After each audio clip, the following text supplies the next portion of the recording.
We'll now turn and walk through Ancoats up towards Oldham Road. At the corner of Oldham Road and Surratt Street is a rather grand building. This is Victoria Square. It's the next stop.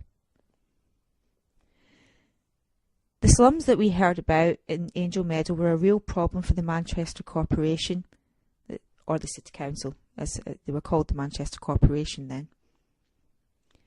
In the last years of the 19th century, these authorities began a massive slum replacement programme following pressure from middle-class reformers and working-class protest groups. They undertook a range of different measures. Some of the existing slum dwellings were upgraded to include indoor plumbing, but in order to retrofit the properties, landlords had to be provided by financial assistance. And it took quite a while before all of this was achieved. In other cases, the slums were cleared and the streets were widened. Also, in 1890, the council strengthened building regulations by requiring all new residential constructions to have indoor plumbing. The City Council also erected purpose-built new housing, and the first is this building that you see here. It was known as Victoria Square, and it was opened in 1894.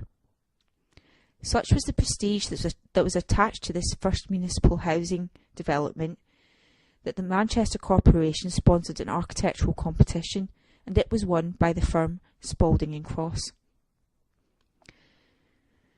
There were 237 two-roomed and 48 single-roomed flats, altogether housing 848 people.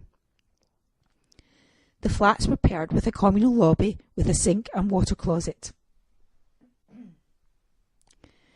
The turrets contained communal laundries and drying rooms.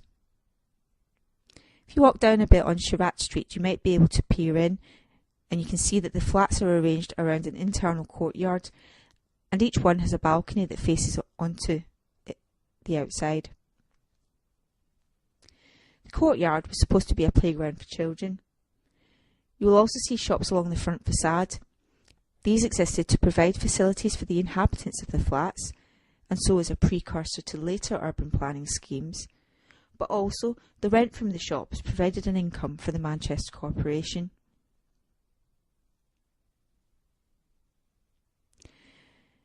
The Corporation didn't build many of these developments so close to the city centre because it was not cost effective for them. The land values were too high.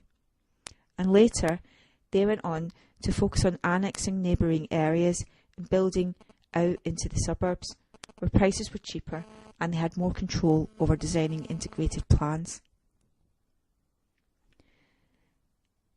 Victoria Square is now run by a housing association that provides housing and provides shelter for older people.